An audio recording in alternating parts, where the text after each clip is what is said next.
All right, another thing to help you think positive and feel positive, you gotta dress the part for whatever you want, okay?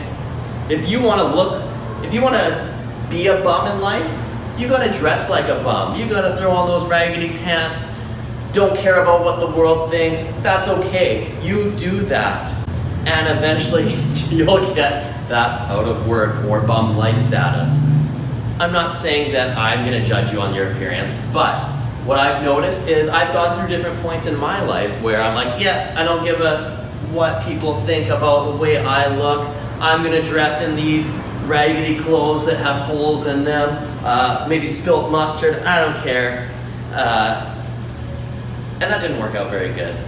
I knew who I was, and I didn't really care about them, but I started a little experiment. What I did is one of my mentors said, dress for what you want. I was like, well, I want to be retired when I'm 45.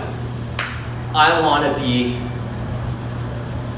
up here, not down here. So I didn't have the money at the time, but I went out and I bought myself a custom suit and a custom shirt and other shoes to go with my custom suit. I looked amazing. Everybody says that I looked amazing. Still to this day, it's a couple years later, every time I wear it, people always give me compliments.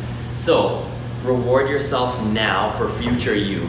You have to still work hard. Buy that suit, buy that dress, whatever's gonna make you feel confident, but earn it. You cannot be lazy and just wear that suit in bed, watching YouTube videos, unless they're mine, watch mine, okay? But look the part, act the part.